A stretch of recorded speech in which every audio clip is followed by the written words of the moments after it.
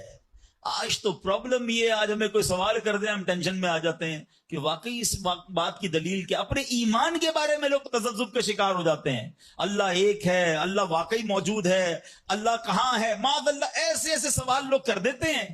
اور چونکہ مطالعہ ہوتا نہیں ہے، علماء کی صحبت ہے نہیں، آپ سمجھیے بات کو، اس وقت جو ماحول ہے اپنے بچوں کے ایمان کی حفاظت کی فکر کرنے کا دور ہے۔ ہمیں پتہ ہونا چاہیے ہمارا ایمان کیا ہے، اللہ کے بارے میں، رسول کے بارے میں، فرشتوں کے بارے میں، قیامت کے بارے میں، جنت دوزخ، ہم کیا ایمان رکھتے ہیں اور اس کی ڈیٹیل کیا ہے۔ مسلمانوں کو اسلام کے بارے میں پتہ ہی کچھ نہیں ہے، اور اچھا جنہوں نے ایمان پر حملہ کرنا ہے ان کو سب پتا ہے، ان کو پتا ہے ان کو کیسے بہکانا ہے، ان کو پتا ہے ان کے دل میں شک کی پن کیسے چبونی ہے۔ تو خدارا یہ بات سمجھیے کہ اس وقت باقاعدہ ایسے لوگ، ایسے ادارے کام کر رہے ہیں کہ کسی طرح مسلمانوں کا ایمان چھین لیا جائے، ان کو اپنے رب سے ہی جناب یقین ختم کر دیا جائے، اسلام سے ہی ان کو ہلا دیا جائے، مگر فکر ہی کسی کو نہیں ہے۔ امام عشق و محبت اعلی حضرت نے 100 سال پہلے یہ بات کہی تھی، بتاؤ وہ 100 سال پہلے کے معاملات تھے، اب اور کتنے خطرناک ہو گئے۔ آپ نے لکھا تھا سونا جنگل رات اندھیری، چھائی بدلی کالی ہے، سونے والو جاگتے رہیو چوروں کی رکھوالی ہے۔ انہوں نے سمجھایا تھا کہ چور رکھوالے بن گئے ہیں، آپ کو اسلام کے لبادے میں اسلام کی بات کرنے آئیں گے اور ایمان لوٹ کے چلے جائیں گے، پتہ بھی نہیں چلے گا۔ کہتے ہیں آنکھ سے کاجل صاف چرا لیں یا وہ چور بلا کے ہیں۔ کیا محاورہ استعمال کیا ہے، آنکھ میں جب کاجل لگا ہوا ہو تو کون نکال سکتا ہے؟ آنکھ سے کاجل صاف چرا لیں یا وہ چور بلا کے ہیں، تیری گٹھڑی تاکی ہے اور تو نے نیند نکالی ہے۔ یہ دور غفلت کی نیند سونے کا نہیں ہے۔ ہمارے بچوں کو کتنا پتا ہے اسلام کے بارے میں، خود ہمیں کتنا معلوم ہے، لیکن یقین بزرگوں کا کیسا تھا کہ جناب ان کو آگ میں ڈال دیا جاتا تھا، وہ آگ باغ بن جاتی تھی۔ یقیناً آج کے دور میں یہ ٹیسٹ نہیں کریں گے ہم۔ اب یہ بھی نہ ہو کہ جناب کوئی کہے چلو جناب اسلام یقین جو ہے میرا، اسلام حق پر ہے کہ نہیں، آگ میں جاتا ہوں، آگ نہیں جلائے گی مجھے۔ پہلا ایسے یقین بھی تو لائے نا۔ یہ امتحان اور ٹیسٹ کرنا ہمارا کام نہیں، یہ اللہ والوں کا انداز ہوتا تھا۔ بڑی خوبصورت بات سمجھیے گا کہ ہمیں کس طرح اللہ پر بھروسہ رکھنا ہے۔ ایک شخص نے حضرت عیسیٰ سے کہا آپ اللہ پر کامل بھروسہ کرتے ہیں؟ کہا بالکل کرتا ہوں۔ کہا پھر پہاڑ سے کود جائیں، اللہ نے بچانا ہوگا تو تمہیں بچا لے گا، آپ کا رب بچاتا ہے کہ نہیں بچاتا دیکھتے ہیں۔ کیا خوبصورت جواب دیا حضرت عیسیٰ علیہ السلام نے۔ آپ فرماتے ہیں اللہ پر بھروسہ ضرور رکھتا ہوں مگر اللہ کا امتحان نہیں لیتا ہوں۔ تو یہ بھی بات سمجھنے والی ہے، اس طرح کے ٹیسٹ نہیں لیے جاتے اپنے آپ پر، مگر ان واقعات سے سیکھنا کیا ہے کہ یقین کیسا ہونا چاہیے، رب کے فیصلوں پر اطمینان کیسا ہونا چاہیے۔ سبحان اللہ۔ انہی حضرت ابراہیم علیہ السلام کا ایک اور واقعہ ہے نا، ایک قافلہ تھا، 3 افراد ہیں، بلکہ اس میں سبحان اللہ 4 افراد ہیں، حضرت ابراہیم، حضرت اسماعیل، بی بی حاجرہ، اور چوتھے کون تھے؟ حضرت جبرائیل۔ حضرت جبرائیل راستہ بتا رہے ہیں، یہ پورا قافلہ پیچھے پیچھے جا رہا ہے۔ کہاں جا رہا ہے؟ حضرت جبرائیل سے حضرت ابراہیم کو اتنا شوق تھا، پوچھتے ہیں اے جبرائیل ہماری منزل آ گئی؟ کہتے ہیں بھی اور آگے ہے۔ ہماری منزل آ گئی؟ کہتے ہیں بھی اور آگے ہے۔ لکو دک صحرا میں ایک ٹیلے پر جا کر، کون سی جگہ تھی جہاں آج مکہ آباد ہے؟ کچھ بھی نہیں تھا، کعبہ بھی نہیں تھا، اسی ٹیلے والی جگہ پر بعد میں کعبہ بنایا گیا۔ بالکل صحرا ہے، نہ پانی ہے نہ کھانا ہے۔ حضرت جبرائیل نے بتایا اے ابراہیم تمہارا مقام آ گیا ہے۔ حضرت ابراہیم کی اطاعت دیکھیں کہ وہ بیٹا جو 99 سال کی عمر میں دعاؤں کے بعد ملا ہے، حضرت اسماعیل آپ کو 99 سال دعا کرتے کرتے گزر گئے، پھر ملے تھے، مگر حکم کیا تھا کہ اپنے بیٹے کو، اپنی زوجہ کو وہاں چھوڑ آؤ۔ حضرت ابراہیم اپنی زوجہ کو، اپنے بیٹے کو جب چھوڑ کر جاتے، تھوڑے سے کھجورے ہیں، پانی ہے، تو بی بی حاجرہ کیا کہتی ہیں؟ 3 بار کہا کہ ابراہیم کس کے سہارے چھوڑے جا رہے ہیں، کس کے سہارے چھوڑے جا رہے ہیں؟ حضرت ابراہیم نے جواب نہیں دیا، تو آخر میں کہتی اللہ امرک بہذا، اے اللہ کے نبی، کیا اللہ پاک نے آپ کو اس کا حکم دیا ہے؟ آپ نے کہا مجھے رب نے حکم دیا ہے. اب یقین دیکھیں اس خاتون کا, اس ماں کا یقین دیکھیں جس کا چھوٹا بچہ ساتھ ہے, دودھ پیتا بچہ ساتھ ہے, نہ کوئی انسان نہ پرندہ. مگر جب حضرت ابراہیم نے کہا نا کہ ہاں رب کا حکم ہے, تو کیا کہا, اے اللہ پاک کے نبی, اگر یہ اللہ پاک کا حکم ہے تو پھر آپ خیر سے جائیں, اللہ ہمیں ضائع نہیں کرے گا. رب کا حکم ہے نا, پھر کھانا بھی اسی نے دینا ہے, پانی بھی اس نے دینا ہے, ہماری حفاظت بھی اسی نے کرنی ہے. اے ہائے یقین کیسا تھا کہ وہ رب رحمان قدرتوں والا ہے. اللہ وہ ہے جو مردے سے زندہ نکال سکتا ہے. اللہ وہ ہے جو دن سے رات کو بناتا ہے, رات سے دن کو بناتا ہے. اللہ پاک وہ ہے جو بنجر زمین کو سرسبز و شاداب بنا دیتا ہے. یہ وہی رب ہے جو صحرا سے چشمے نکال دیتا ہے. اللہ پر یقین تھا کہ اگر پانی نہیں تو کیا ہوا, پانی بھی اسی کی نعمت ہے, وہی عطا فرمانے والا ہے. ارے یہاں کھانا نہیں تو کیا ہوا, رزق دینے والا تو موجود ہے. سبحان اللہ. اور ایسا ہی ہوا, کہا آپ خیر سے جائیے, اللہ ہمیں ضائع نہیں کرے گا. کیا خوبصورت شعر ہے نا, یقین مثل خلیل آتش نشینی, یقین مثل خلیل آتش نشینی, یقین اللہ مستی خود گزینی, سن اے تہذیب حاضر کے گرفتار, غلامی سے بدتر ہے بے یقینی. کیا ترجمہ ہوا اس کا, اس کا معنی کیا ہوا؟ یقین کیا ہے؟ حضرت ابراہیم کی طرح بے خطر بغیر ڈرے آگ میں کود جانے کا نام یقین ہے. یقین کیا ہے؟ محبت الہی میں غرق ہو جانا اور اپنے آپ کی اصلاح میں لگ جانا یقین ہے. ایک بڑا پیارا واقعہ ہے. ایک گاؤں میں بارش نہیں ہو رہی تھی اور لوگ پیاسے مر رہے تھے. کئی سال ہو گئے بارش نہیں ہو رہی تھی. آخر کار گاؤں والوں نے پلان کیا کہ سارے گاؤں والے جمع ہوتے ہیں اور مل کر دعا کرتے ہیں. نماز استسقاء اور اس کا ایک پورا طریقہ ہے دعا کا. ایک قطرہ بارش کا نہیں پڑ رہا تھا, مویشی بھی پیاسے, لوگ بھی پیاسے, کنویں بھی سوکھ گئے تھے. اب جب گراؤنڈ میں لوگ جمع ہوئے نا تو ایک نوجوان ہاتھ میں چھتری لے کر آیا. لوگ اس کا مذاق اڑانے لگے, ارے اللہ کے بندے, سالوں ہو گئے بارش نہیں ہوئی ہیں, تم چھتری لے کر آئے ہو. تو کہتا مانگنے کس سے آیا ہوں, اس رب نے بارش تو دینی ہے, واپسی کیا بھیگتا ہوا جاؤں گا. اور علماء کہتے ہیں جب دعا شروع ہوتی ہے تو اتنی بارش ہوتی ہے کہ پورا گاؤں بھیگتا جاتا ہے, وہ نوجوان چھتری کے سائے میں جا رہا ہے. فرمایا یہ اس نوجوان کا یقین تھا جس کی وجہ سے یہ بارش ہوئی ہے. کاش یہ بات سمجھ آ جائے. ارے رب پر بھروسہ نہیں کرو گے تو کس پر بھروسہ کرو گے؟ اپنے دین پر, اللہ رسول کے فرمان پر ہی ہمیں بھروسہ نہیں ہے. غور کیجئے, یہ یقین لے آؤ واپس, زندگی میں موج آ جائے گا. زندگی اتنی پرسکون ہو جانی ہے اگر اللہ کے فیصلوں پر یقین آ جائے, اللہ کی عطاؤں پر یقین ہو جائے, آخرت کے وعدوں پر یقین ہو جائے, نبی پاک کی حدیثوں پر یقین ہو جائے. اعلیٰ حضرت رحمت اللہ تعالی علیہ کا کیسا یقین تھا. ایک بار غالباً اپنی والدہ کے ساتھ حج پر جا رہے تھے. اس زمانے میں پانی کے شپ جاتے تھے. اتنا زبردست رف سی ہو گیا, طوفان آ گیا, لوگ ڈر گئے, کلمے پڑھنے لگے, یہاں تک کہ لوگوں نے کفن نکال لی ہے کہ چلو کفن پہن لے, ڈوبنے والا ہے جہاز. اعلیٰ حضرت امام اہل سنت مفتی ہیں, ٹھیک ہے نا, اتنے بڑے مفتی ہوتے ہوئے نے اپنی والدہ کو کہا میں اللہ کی قسم کھا کر کہتا ہوں جہاز نہیں ڈوبے گا. تھوڑی دیر ہوئی تو ایسا ہی ہوا, جہاز کو کام ڈاؤن ہو گیا, سب خیر سے پہنچ گئے. تو ماں نے کہا بیٹا اتنی بڑی قسم کیسے کھا لی تم نے؟ کہ میں نے نبی پاک علیہ الصلوۃ والسلام کا فرمان سنا ہے, جو کشتی میں بیٹھ کر یہ دعا پڑھ لے, بسم اللہ مجریہا و مرساہا ان ربی لغفور الرحیم, وہ کشتی نہیں ڈوبے گی. میں اللہ کی قسم کھا کے کہتا ہوں کہ میرے نبی نے فرمایا نا, وہ یقین تھا. ہم کتنی بار دعا پڑھتے ہیں مگر دعا پڑھ کے بھی کہتے ہیں پتہ نہیں قبول ہوگی نہیں ہوگی, پڑھ لیتے ہیں. یہ والی چیز نکال دیں. وظیفے ہمارے کیوں نہیں لگتے؟ لوگ کہتے ہیں وظیفہ پڑھ رہا ہوں مسئلہ نہیں ہو رہا, تعویذ لیا پھر بھی مسئلہ.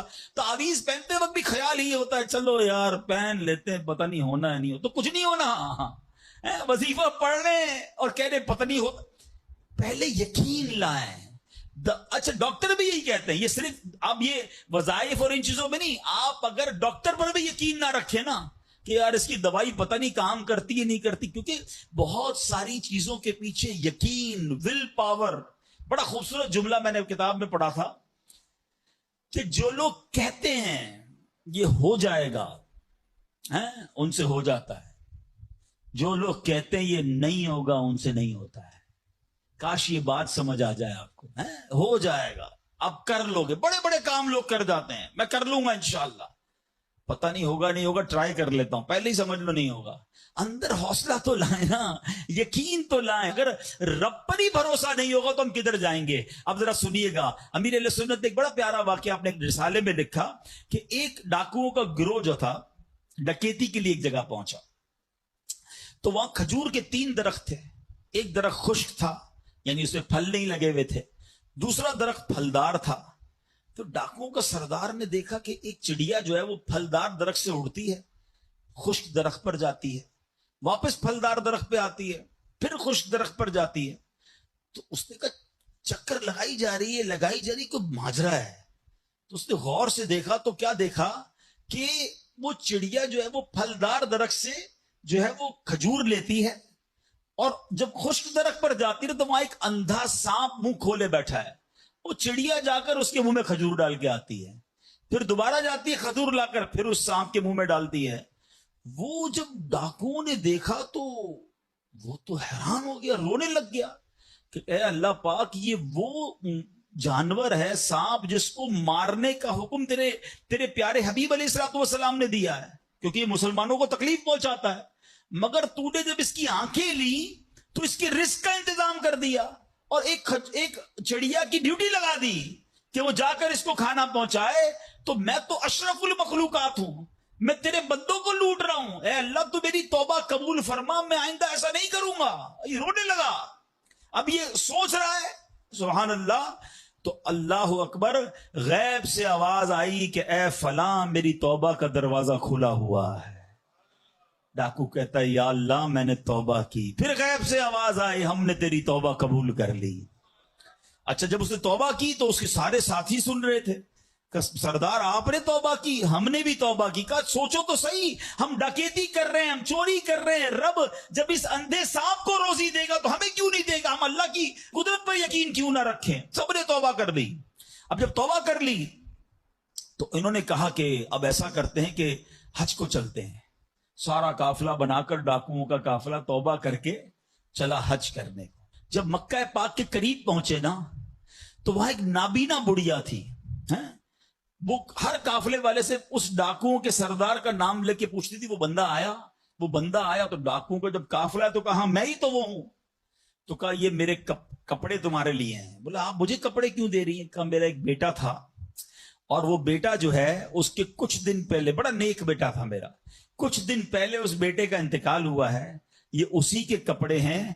3 دن سے مسلسل نبی پاک علیہ الصلوۃ والسلام میرے خواب میں تشریف لا رہے ہیں اور فرما رہے ہیں کہ اس نام کا بندہ آئے گا، اس کو یہ کپڑے دے دینا۔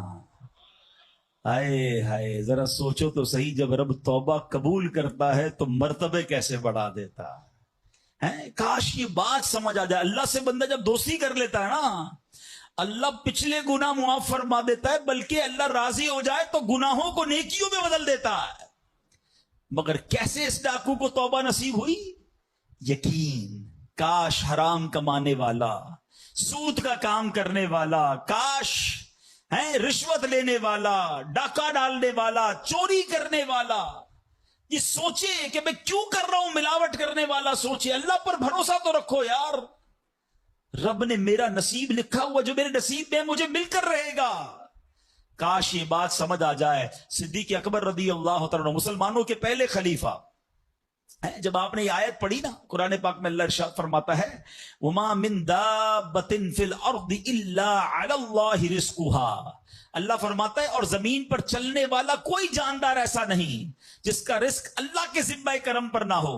آپ فرماتے کہ جب سے میں نے یہ آیت پڑھ لی، خدا کی قسم میں نے روزی کی فکر کرنا چھوڑ دی ہے، کہ جب اللہ نے ہر کسی کا رزق اپنے ذمے پہ لے لیا تو مجھے کس بات کی ٹینشن ہے۔ کاش ہمیں یہ بات سمجھ آ جائے کہ ہمیں اب ذرا غور کریں۔ ابھی یہ اجتماع ختم ہوگا، اگر میں آپ سب کو کہوں کہ بتائیں آپ کے لیے کیا دعا کروانی ہے، تو تقریباً 70-80% لوگوں نے پتہ کیا کہنا ہے، حضور روزی میں برکت کی دعا کر دیں، کاروبار میں برکت کی دعا کر دیں، نوکری نہیں لگ رہی اس کی دعا کر دیں۔ میں نہیں کہتا یہ دعا نہیں کرنی چاہیے، اللہ سے نہیں مانگیں گے تو کس سے مانگیں گے؟ لیکن کوئی تو کہے کہ میری ایمان پر موت کے لیے دعا کر دیں، میری قبر جنت کا باغ بن جائے اس کے لیے دعا کر دیں، میں آخرت میں جاؤں تو اللہ مجھ سے راضی ہو جائے اس کے لیے دعا کر دیں۔ فرق دیکھیں، میری اور آپ کی ٹینشن کیا ہے؟ دنیا، روزی، مال، حالانکہ اس کا وعدہ ہے، دانے دانے پر لکھا ہے کھانے والے کا نام، مجھے مل کر رہے گا، مگر اللہ نے مغفرت کا وعدہ نہیں کیا ہے۔ اس کی دعا کہاں ہے؟ اس کی ٹینشن کیوں نہیں ہے؟ ایسے کئی لوگ مجھے بھی ملے، آپ کو بھی ملے ہوں گے، یار رات کو نیند نہیں آ رہی، کیوں؟ بس یار کاروبار کی ٹینشن بہت ہے۔ کبھی زندگی میں ایک رات میری اور آپ کی ایسی گزری کہ اس ٹینشن میں نیند نہ آئی ہو کہ قبر میں جاؤں گا تو قبر جنت کا باغ بنے گی یا دوزخ کا گھڑا بنے گی؟ کلمے والی موت ملے گی کہ نہیں؟ جنت میں جاؤں گا یا دوزخ میں جاؤں گا؟ میزان عمل پر جب اعمال تولے جائیں گے، گناہ کا پلڑا بھاری ہوگا یا نیکیوں کا پلڑا بھاری ہوگا؟ یار آج جون جولائی کی گرمی، ہیٹ سٹروک کی باتیں ہو رہی ہیں، 50 ڈگری میں حال برا ہو گیا، سورج 1 میل پر جب ہوگا اور لوگوں کی پیاس زبان سے باہر زبانیں آئیں گی، مجھے جام کوثر نہ ملا تو میرا کیا بنے گا؟ کبھی اس کی ٹینشن، اس کا وعدہ نہیں ہے، یہ اللہ سے دعا کرنی ہے، اس کے لیے کوشش کرنی ہے۔ ساری زندگی ایک ہی ٹینشن، چھوٹا گھر ہے تو بڑا کرنا ہے، کاروبار کو وسیع کرنا ہے، اور آمدنی، اور میں نہیں کہتا دعا نہ کریں، کوشش نہ کریں، خدا نہ خواستہ اس کا کوئی یہ مطلب نہ لے کہ چلو بھائی اب تو اللہ نے اپنے ذمہ کرم پر لے لیا تو اب کوئی کام کاج نہیں کرنا، نہیں۔ دنیا عالم اسباب ہے، اسباب کا کشکول لے کر بارگاہ الہی میں جانا ہے اور توکل والے انداز میں دعا کرنی ہے، تو اپنی رحمت کے سمندر سے ہمارے اسباب کے کشکول میں وہ ہماری روزی عطا فرمائے گا۔ اسباب اختیار ضرور کرنے، مگر اسی فکر میں زندگی تو برباد نہ کر دینا کہ سارا صبح سے لے کر شام تک ایک ہی ٹینشن۔ بھروسہ رکھے رب پر، یقین رکھے رب پر۔ آج حال یہ ہے، بچہ پیدا ہو جائے تو ٹینشن، او ہو اب میرا بچہ ہو گیا، اس کی آگے پرورش میں کیسے کروں گا، اس کی تعلیم کا کیا ہوگا، اور خاص طور پہ بچی پیدا ہو جائے تو ایسے بدبخت لوگ ہیں کہ اب جناب بیوی کو برا بھلا کہہ رہے ہیں، خاندان میں جھگڑے ہو رہے ہیں بچی کی پیدائش پر کہ اب اس کی شادی کیسے ہوگی، یہ تو بوجھ آ گئی ہے، معاذ اللہ۔ سمجھ نہیں آتی کہ جس رب نے بچی دی ہے انشاءاللہ رزق بھی وہی دے گا، اسباب بھی وہی دے گا۔ ارے جب اس نے مجھے پالا ہے وہ اس کو بھی پالے گا۔ کیا خوبصورت بات علماء نے لکھی، جو رب ہاتھی کو من اور چونٹی کو کن دے سکتا ہے وہ مجھے بھی میرا رزق عطا فرمائے گا۔ آپ ذرا سوچیں تو صحیح، کس کس کو رزق دیتا ہے؟ حدیث پاک کا مضمون ہے تم اللہ پر بھروسہ کرو، جیسا بھروسہ کرنے کا حق ہے وہ تمہیں ایسے روزی دے گا جیسے پرندوں کو روزی دیتا ہے۔ پرندوں کو سمجھتے کتنی کیسے روزی ملتی ہے؟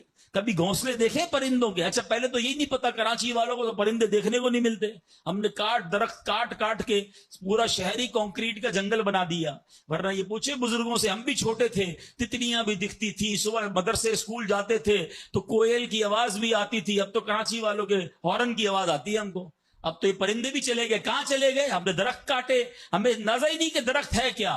آج گاڑی پارک کرنے کے لیے ہر بندہ درخت کا سایہ ڈھونڈ رہا ہے مگر درخت لگاتا نہیں ہے۔ کاش یہ بات سمجھ آ جائے کہ جتنے درخت لگتے جائیں گے شہر یا ملک خوشگوار بھی ہوگا، موسم بھی کول ڈاؤن ہو جائے گا۔ یہ جو آج ہم کہتے ہیں نا اتنی گرمی بڑھتی جا رہی ہے، اس کی ایک بڑی وجہ یہ ہے، یہ میرا موضوع نہیں ہے، لیکن جو موسم کا تغیرات، کلائمیٹ ڈس آرڈر ہے، کاش یہ بات سمجھ آئے کہ پلانٹیشن نہیں ہم کر رہے، ہم پودے نہیں لگاتے بلکہ پودے کاٹ دیتے ہیں۔ کتنے درخت کاٹے، کتنے جنگل ختم کر دیے ہم نے۔ الحمدللہ دعوت اسلامی کا شعبہ FGRF، ہم اب پلانٹیشن ہم کرتے چلے جا رہے ہیں، 30 لاکھ پودے لگائے، مگر یہ تھوڑے ہیں۔ کاش میری یہ بات لوگ سن رہے ہوں کہ اگر آپ نے اپنے آنے والی نسلوں کو خوشگوار موسم دینا ہے، اچھے حالات دینے ہیں، ٹھنڈی چھاؤں دینی ہے، آکسیجن کی فیکٹریاں دینی ہیں، تو ہم سب کو کم از کم ایک ایک پودا لگانا چاہیے۔ 24 کروڑ پاکستانی سب صرف ایک ایک پودا لگائیں اور اس پودے کو درخت بنائیں، صرف پودے کو بچے کی طرح پالیں۔ آپ یقین کریں ہمارا ملک ایک پورا ملکی باغ بن جائے گا۔ تو اب ذرا سوچیں کہ ہمیں یہ بات سمجھنی ہے کہ یہ گھونسلے، یہ جو حدیث میں سنا رہا تھا، بات کہاں سے چلی کہ اللہ پرندوں کو کیسے رزق دیتا ہے۔ آپ کو پتا پرندے کتنے؟ ایک تحقیق کے مطابق اس دنیا میں جتنے انسان ہوتے ہیں نا ملٹی پلائی بائی 10 جانور ہوتے ہیں. اگر 800 کروڑ انسان ہیں, 8 ارب کے قریب آبادی ہو گئی دنیا کی, 800 کروڑ, 8 ارب, تو آپ سمجھو کہ 80 ارب جانور ہیں دنیا میں. اور کہا جاتا ہے ملٹی پلائی بائی 10 کریں اس کو تو اتنے پرندے ہوتے ہیں. یعنی اس کا مطلب 800 ارب کم و بیش پرندے ہیں دنیا میں. آپ نے پرندوں کے گھونسلے دیکھے کبھی کہ جب گھر سے صبح اڑتے ہیں نا اپنے گھونسلے سے, سب کے پیٹ خالی ہوتے ہیں, گھونسلے میں کوئی کبڈ نہیں ہوتی ہے, کوئی شام کا دوسرے دن کا چارہ نہیں ہوتا ہے, بچے چھوٹے چھوٹے چھوڑ کر جاتے ہیں. مگر یہ 800 ارب پرندے جب شام کو گھونسلے میں آتے ہیں, اللہ سب کو رزق دے چکا ہوتا ہے. کوئی پرندہ دنیا میں بھوکا نہیں سوتا. کیا خوبصورت بات, سمجھو اس کو اس کا مزہ لو نا. رب ہاتھی کو من دیتا ہے, اس کو ہاتھی کو کتنا کھانا چاہیے, دنیا میں کتنے ہاتھی ہوں گے, اس کو روز کے منو کھانا مل جاتا ہے. اور چونٹی کو کن چاہیے ہوتا ہے چھوٹا سا, وہ رب اس کو کن بھی دے دیتا ہے, پرندوں کو روزی دے دیتا ہے. اور جو اشرف المخلوقات ہیں وہ ٹینشن کھا رہے ہیں, وہ کبھی بلڈ پریشر کی گولی, تو کبھی شوگر کی گولی, کبھی ڈاکٹر کے پاس, ٹینشن بہت ہے ڈاکٹر صاحب 2 سال بعد کیا ہوگا, مارکیٹ ڈاؤن. ارے بھائی تب سب چیزوں کا وعدہ ہے اور تم اس ٹینشن میں رہ گئے. ارے یہ کوشش کرنی تھی تو آخرت کی کرنی تھی, اللہ کو راضی کرنے کی کرنی تھی. لیکن ان تمام باتوں کے باوجود, جیسے میں نے کہا نا کہ چھوڑنا نہیں ہے کام کاج. کچھ بے وقوف لوگ یہ سمجھ رہے ہوتے ہیں ایسا نہیں ہوگا. بڑی خوبصورت ایک بات اور کر دوں کہ اللہ پر بھروسہ کیسا کرنا ہے. ایک صوفی بزرگ شیخ سعدی لکھتے ہیں کہ ایک شخص تھا, گھر سے محنت مزدوری کے لیے, کام کاج کے لیے نکلا. اس نے دیکھا کہ ایک لومڑی ہے, اندھی ہے, اپاہج ہے, نہ دیکھ سکتی ہے نہ چل سکتی ہے. وہ حیران ہو گیا, ہاتھ پیر بھی نہیں, آنکھیں بھی نہیں, یہ لومڑی کھاتی کہاں سے ہے, چیک کرتا ہوں. تھوڑی دیر بیٹھا تو ایک شیر آیا. شیر نے کہیں سے شکار کیا تھا, وہ اپنا شکار لومڑی کے آگے ڈال دیا. اندھی لومڑی, اس نے جو کھانا تھا کھایا, باقی شیر لے کے چلا گیا. اس نے کہا کمال ہے جناب, اپاہج لومڑی کو رب رزق دیتا ہے, تو مجھے کیا ضرورت ہے نوکری کرنے کی, مجھے کیا ضرورت ہے کام کاج کرنے کی. جا کے بیٹھ گیا مسجد میں, 3 دن ذکر کرتا رہا, عبادت کرتا رہا, ایک دانہ کھانے کو نہیں ملا. اللہ اللہ اللہ اللہ کر رہا ہے. اس کے بعد جب بھوک سے بحال ہو گیا تو اللہ سے فریاد کی, یا اللہ مجھے کوئی رزق نہیں ملا. کیا شاندار ارشاد ہوتا ہے, ابھی کیسا زبردست جملہ ہے. ارشاد ہوا, تو نے لومڑی دیکھی ہے, شیر نہیں دیکھا. لومڑی کیوں بننا ہے, شیر بننا. اپنا رزق بھی کما اور دوسرے کو کھلانے والا بن جا. کچھ لوگ سمجھتے مجھے کوئی اور کھلا ہے, اب میرا بھائی کما رہا ہے, میں گھر میں بیٹھا مزے کرتا رہوں. نہیں, فرمایا ایک بلکہ واقعہ آتا ہے, ایک بزرگ کے بارے میں آتا ہے. ایک شخص گیا, کہا میں نمازیں پڑھ رہا ہوں, عبادت کرتا ہوں, میرا بھائی مجھے سپورٹ کرتا ہے, وہ روزی کماتا ہے. فرمایا تیرا بھائی تجھ سے زیادہ افضل ہے.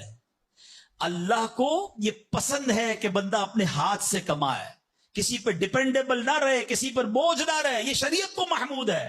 کوشش کرنی ہے, پھر اس کے بعد اللہ پر چھوڑ دینا ہے. کوشش سے انکار نہیں ہے, مگر صرف کوشش کرتے کرتے نمازیں بھی جا رہی ہیں, بھروسہ بھی رب پہ جا رہا ہے, یقین بھی ختم ہو رہا ہے, صبح سے شام مال کما رہا ہے, یہ پسندیدہ نہیں ہے.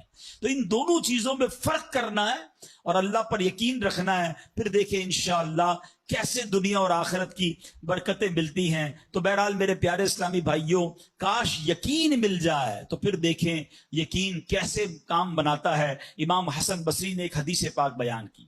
آپ فرماتے ہیں, حدیث سنیے گا. پیارے آقا علیہ الصلوۃ والسلام فرماتے ہیں, لوگوں کو اس دنیا میں سب سے بہترین چیز یقین اور عافیت عطا کی گئی ہے. لہذا اللہ پاک سے ان دونوں چیزوں کو سوال کیا کرو. اللہ سے یقین مانگے اور اللہ سے عافیت مانگے. امام حسن بصری جب حدیث پاک بیان کی نا تو فرمایا, رسول اکرم علیہ الصلوۃ والسلام نے سچ فرمایا, یقین ہی کی برکت سے جنت ملتی ہے, یقین ہی کی برکت سے آدمی جہنم سے دور بھاگتا ہے, یقین ہی کی برکت سے فرائض پورے ادا کرتا ہے, یقین ہی کی برکت سے آدمی ایمان پر ثابت قدم رہتا ہے, اور عافیت میں بڑی بھلائی رکھ دی گئی ہے. اے کاش ہمیں یقین ملے, ہمیں عافیت ملے. حدیث پاک میں آتا ہے, حدیث قدسی ہے, اللہ پر کیسا بھروسہ رکھنا ہے, انا عند ظن عبدی بی, میں اپنے بندے کے گمان کے نزدیک ہوتا ہوں جو مجھ سے رکھے. مفتی احمد یار خان نعیمی اس حدیث پاک کے تحت فرماتے ہیں یہاں عبد سے مراد بندہ مومن ہے، یعنی بندہ میرے بارے میں جیسا یقین رکھے گا میں ویسا ہی اس کے ساتھ معاملہ کروں گا. بس یہ سمجھ لو آج بات، میرا اللہ بہتر فرمائے گا، رب میرے لیے بہترین فیصلہ کرے گا. وہ مجھے پالنے والا ہے، میری ماں سے زیادہ چاہنے والا. یقین تو کرو نا اس پر.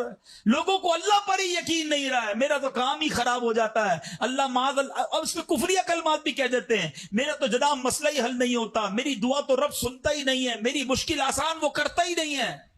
تم کھڑے نہیں ہو سکو گے. تم اللہ پر، اللہ سے بدگمان نہ رہنا. اللہ کرے کہ انسان یہ سمجھ جائے کہ مجھے رب پر اچھا گمان رکھنا ہے. شاعر کہتے ہیں نا، جو سوچتا ہوں وہی بات ہونے لگتی ہے.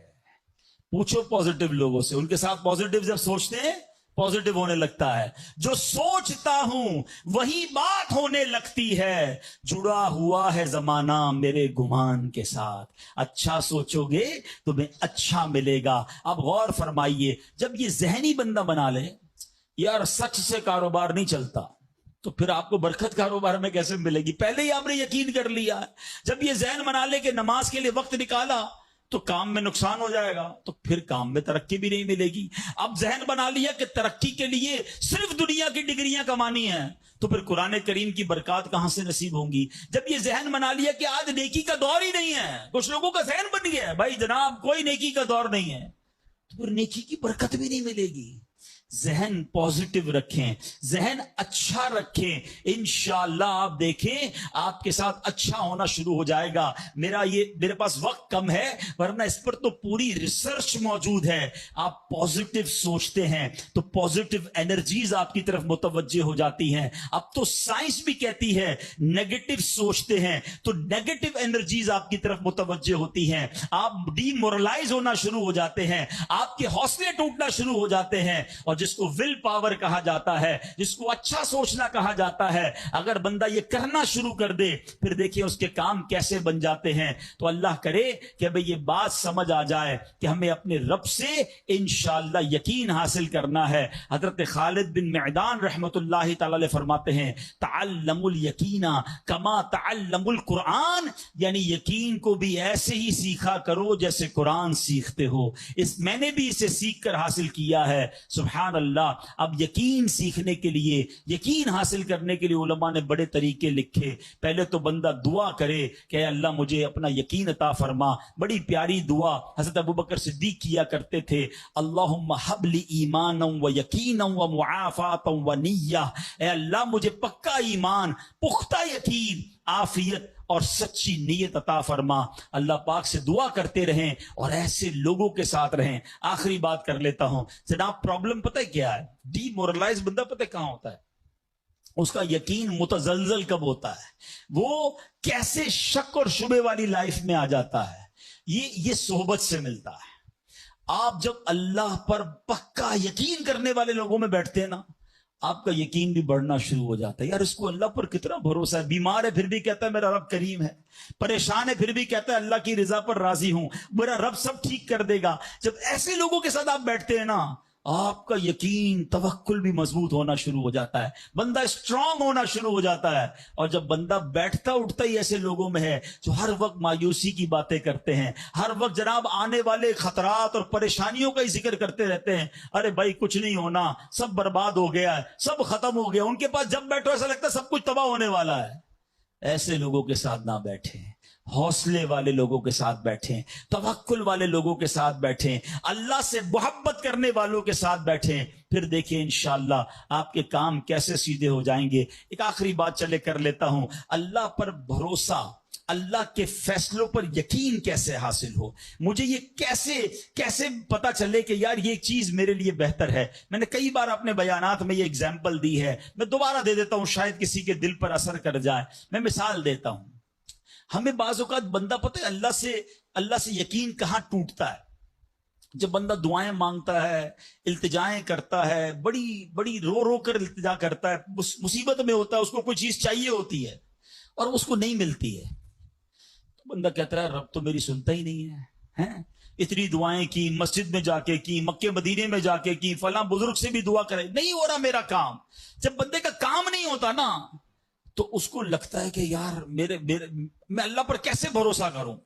یہاں جا کر شیطان حملہ کرتا ہے۔ اب آئیے اس وسوسے کو کیسے ختم کریں۔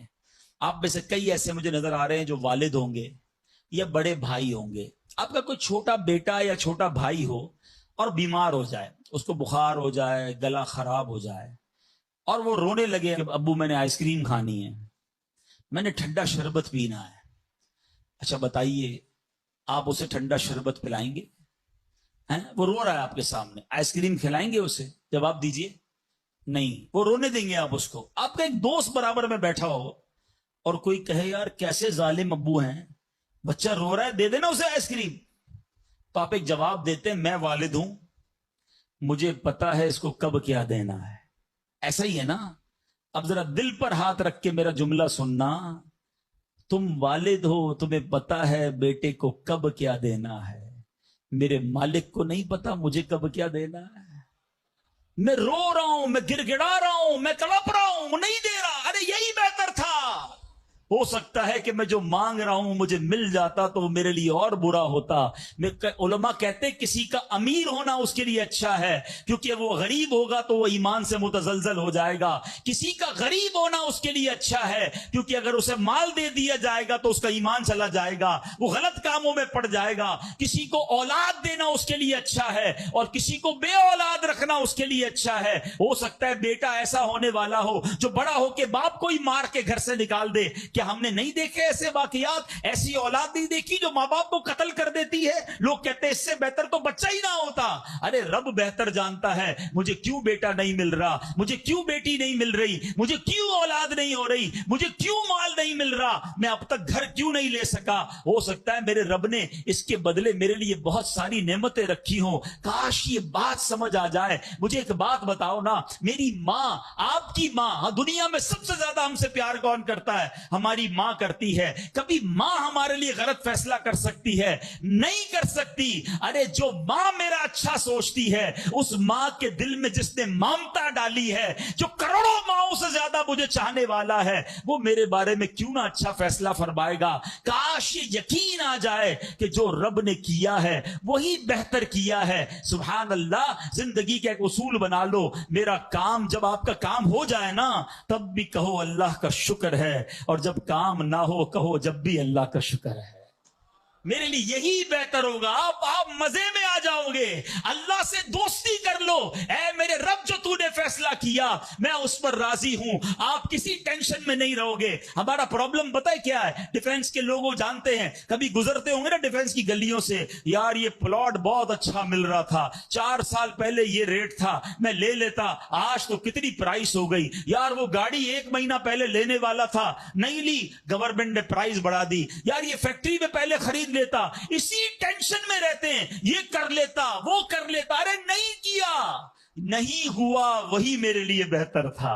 جو رب نے دیا وہی میرے لیے بہتر ہے۔ خدا کی قسم جس دن اللہ پر بھروسہ سیکھ لیا، رب سے دوستی کر لی، رب کے فیصلوں پر اطمینان تمہیں حاصل ہو گیا، زندگی کے بہت سارے غم ختم ہو جائیں گے۔ جو بھی ہوگا وہ رب کی طرف سے ہے۔